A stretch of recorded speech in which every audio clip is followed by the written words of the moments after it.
Hello my friends and welcome, my name is Dennis and this is the latest update from Ukraine. We have some of the changes on the front lines. They are minor changes, but we also have some of the breaking news. I'm gonna point your attention on that a little bit later. Now let's go to the eastern part of Ukraine, to Lugansk area, where Russia put their attack once again. So it was yesterday, and today they moved to Chervona Dubrova, which is kind of small village, but anyways, they are confirmed that they are controlling this some sort of the village. There is just one single road from Kremina to Zarichne, and I just hope that it was the clarification of the front lines, that it was not a massive Russian attack. They still tried to attack recently from Savatova to this direction. They tried to attack and they lost around 500 mobilized soldiers. So how those Russian attacks usually happen? Ukrainian army was able to put defense line, and we put our artillery systems there as well, and Russia usually tries to attack just straight to that defense lines. But they also have their defense, and they have several lines of it. So first, second, and the third one. The third one usually is where artillery is located, and also there are some supplies, food and other ammunition stuff. Second defense line is the reserve for the first one, and just to make sure that Ukrainian army would not go for the counterattack. Actually, the same stuff happening on Ukrainian side as well. For the second line, Russia put usually Wagner soldiers or their own experienced soldiers from the contract army. Here, on the first one, they put new mobilized Russian soldiers, and they throw them as meat. There is so much of them, and they go on massive attacks straight to Ukrainian forces. I know it because I got the conversation today with one of the soldiers who is near to the Bakhmut, and he told me that the strategy of Russia is to throw the mobilized soldiers straight to their positions, and he was at the zero line. He said zero, it means just on the front lines, and there were so many of the Russian soldiers that it was really scary. Still, they have some superiority in artillery on some places of the front lines, and nowadays they have superiority in the live force. Yes, those mobilized soldiers are in lack of ammunitions and modern weaponry, but still there are so many of them that it's very hard for our guys to defend our territory. And basically those mobilized soldiers have no way to go, because just recently there was the case near to Svatova and near to Vuhledar. Then those soldiers were running to our positions and they met significant resistance and turned back to their positions. But the soldiers from the second defense line, Russian soldiers, understood that Ukrainian army is heading towards them. And what they've done, they opened friendly fire. They killed the guys from the third line to launch artillery shells on those guys. So basically, Ukrainian army devastated Russian soldiers, mobilized Russian soldiers, and they have the friendly fire, then they try to return to their own positions. So for example, if we go to Pavlovka near to Vuhledar, it's on the south part of Donetsk region. If we go to the timeline, on the 1st of November, you see Russia tried to get Pavlovka under control and also Vuhledar. So it was like that, but the next day they retreated. And nowadays we have the information that Russia lost around 300 soldiers. Most of them are elite marine forces. So for example, here we have article in Reuters: Russia issues rare denial of pointless losses by Marines in Ukraine. So they had 155th Marine Brigade of Russian Pacific Fleet, and that brigade lost more than 50% of their life force. We know that information by those guys themselves. They filmed some sort of the videos, and also there was the military Russian correspondent of their media, and he definitely stated that they had lots of the losses near to Vuhledar. Then they tried to get Pavlovka under their control, and they also had the friendly fire from the Russian side. This event went viral in Russian social media. That is why Kremlin says, oh no, it wasn't like that. We lost around 1% of our group of 155th Brigade there, and Ukraine lost 9 times more. But according to any kind of war law, you usually lose 3 times more than continue our own attack rather than in defense. And now in Russia, some of the mothers, wives, daughters and sisters of those soldiers who lost their lives, they're saying that it is true they were killed by Ukrainian forces and friendly fire because of that useless operation. And many of the war videos start to appear on the Telegram channel. I posted it on my Telegram channel as well. By the way, my friends, don't forget to subscribe for my Telegram channel, because there I post the military images that I cannot post on YouTube. So the link is in a video description. Thank you. So judging on the first reaction, those videos, Ukrainian command official information, Russian denial and information from the civilians on Russian side, from mothers of those soldiers, we can state that that information was correct. We don't know whether the number was correct, 300 or maybe 297, but more or less we may state that Russia lost quite a lot of forces over there. And I want to share the breaking news with you, my friends. Snegurivka, which is the main hub for supplies, which is the hotspot for the Russian army, it's been attacked today, just 1 hour ago, by Ukrainian forces. So far, we don't know whether it's massive Ukrainian counterattack or just some local fight. So I'm gonna keep you in touch. This is very important because it's on the other part of the Ingulets River, and there's the main road that leads to Kherson itself. Before Ukrainian forces attacked from this direction, but now if Snegurivka, it's very interesting. And we already talked about the possible trap that Russia put in Kherson. So they announced that they removing most of the facilities and some of the infrastructural stuff, but actually they put more reinforcements to Kherson city and to that region. Their aim is to cause Ukrainian army severe losses. They will still retreat. Nothing else may happen in that region. So during the winter time, obviously, because of the severe cold, with no winter clothes, without any kind of heating equipment for their soldiers, my friends, there are no any chances for Russia to keep Kherson. That's why they're preparing the media for their own people, for Russians, that they have to make the hard decisions for their region. And also they put more soldiers to cause Ukrainian army severe losses. Then they're gonna go on our counterattack. So they will waste lots of their soldiers, but they want Ukrainian army also to have losses. That is why, speaking about this region, it's better for Ukrainian army not to rush and take it little by little. And now let's go to the latest news and events. And it's the Congress voting day for United States of America. I have the most views from United States according to YouTube statistics. So thank you, my friends, for supporting this channel. And no matter who wins these elections, United States will obviously support Ukraine. It's in a democracy interest, the world interest, to support Ukraine nowadays. And yes, I want to stay aside from United States politics. For many of the people, it became some sort of the religion. If you support one party, your opponents would just hate you.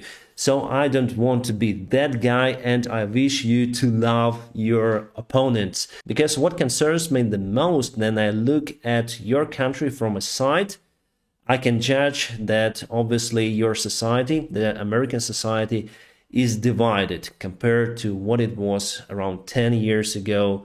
It's not good, but anyways, I hope you can handle that and keep going, my friends. You are awesome. And thank you again for your support. Our defense minister trolled Russia today. He announced the mobilization of 300,000 mosquitoes. It is the adherence to the Russian speech in United Nations that they say that Ukraine used the special mosquitoes to bite Russian soldiers and Russian citizens and spread some sort of the disease. It's just funny. So we have these memes. Soon there's going to be G20 summit in Bali, Indonesia, a fantastic place. I was there many times, my friends. I highly recommend you, if you have the opportunity, to visit Bali, especially if you like surfing. Well, G20 meeting is going to be there, and Zelensky also going to participate in the meeting. At the same time, President Zelensky said before that if President Putin participates that meeting, he will not take part in it. And Russian media say that Vladimir Putin will not probably go to that summit. I think what might have happened if Putin would go there together with Zelensky, and they would meet in the same room, in the same place. I think President Zelensky highly likely would just hit punch Putin in the face. And I think President Zelensky would get away with it. Everyone would understand his feelings, and it would be a very big humiliation for Vladimir Putin. And yes, it's a 1 in a million scenario, but yeah, I would like to see it. And more about United States, President Trump announced that on 15th of November he will have some important address, and probably he will put his candidate as the possible one for the future 2024 presidential elections in the United States. So probably we're gonna see one more battle between President Biden and President Trump. I say President Trump not because he's the current president, no, he is not. But if he was a president or someone was a president, he carries that title throughout his or her life. So President Obama, President Bush, and President Trump, President Biden, for the rest of their life.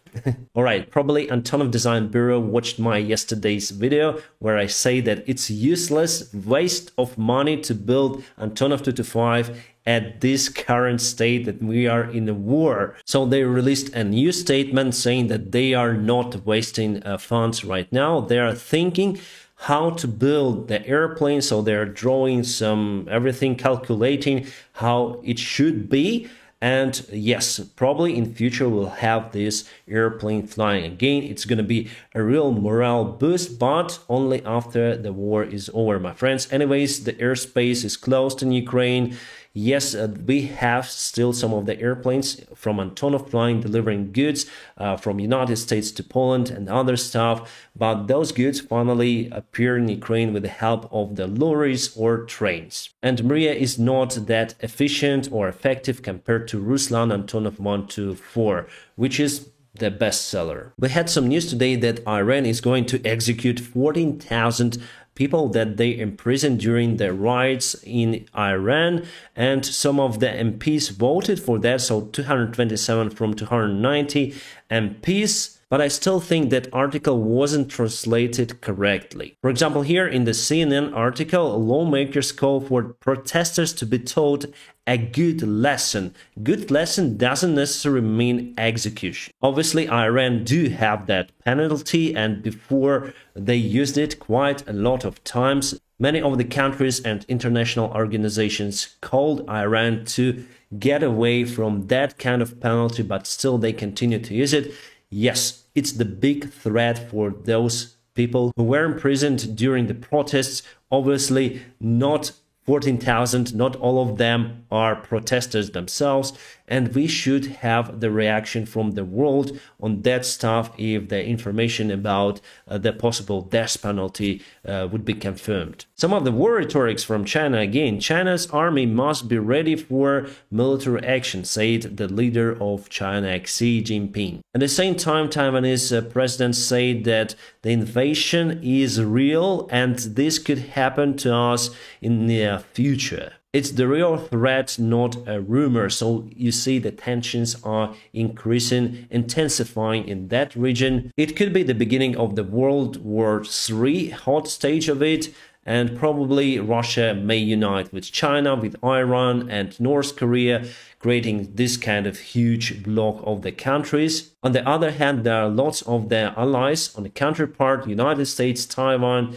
European Union, Japan, that may possess also huge defense for Taiwan. Can we end up with the worst case scenario? Obviously, my friends, we can. You see, no one thought that Russia would dare to attack Ukraine, and they are here. But I'm 99% sure that the outcome for China would be the same as for Russia in Ukraine. I bet that Chinese army would be just devastated in Taiwan by allied forces because they don't have resources for the largest possible military operation in a human history. Ukrainian army also uses the small vehicles. They put the improvised rocket artillery systems on that. And before I thought that it's some sort of the DIY vehicle because it's very unusual, but in a comment section under one of my previous videos, you told me that it's some sort of the Mercedes German-made vehicle, which is very reliable. Ex-NATO Commander General in Europe Ben Hodges continued to be positive,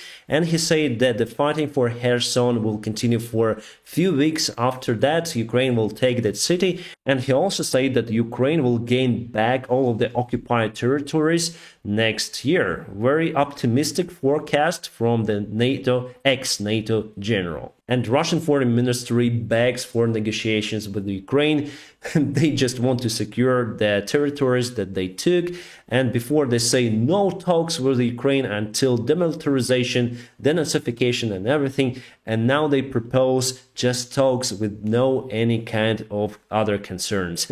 Guys, they're asking for talks because they are losing and nothing they can do with it. Kind of interesting article from Welt. I didn't think about it, but it can bring some light on why some of the European countries doesn't want Ukraine to join the European Union. Well, because of the Ukrainian populations will be number 5 in European Union and will have 9% of all voting in the European Union. And that would move the vector towards the Eastern Europe. Interesting. So big politician game is out there as well. Right, I'm continuing to monitoring news coming from Snegurivka town. And it seems like Ukrainian forces were able to get the northern part of that small town. It's been reported by the Russian media and Russian officials in the region. I hope that is the good news for us. And the main thing is not to lose a lot of our forces during that counterattack, because Russia put more reinforcements to that area, and there are around 30,000 Russian soldiers on the north part of the Kherson region. Russia is trying to repair the Kerch Bridge, and now they are delivering this section of the road that was damaged and devastated, and it will take them a lot of time to repair the railroad. Now they have the single railway line, and then they will repair the road. They can send some of the lorries across that bridge. That also takes time. What do you think? Is it going to be one more boom in that area? Could be interesting. My friends, I'm going to keep you updated on situation here in Ukraine. Please support this channel by pressing the like. And also, if you want to support me financially, there are some of the links in the video description below. You may support me on Patreon, PayPal, or Donatella, whichever is more convenient for you. My friends, I wish you all a peaceful sky wherever you are, and have a great time.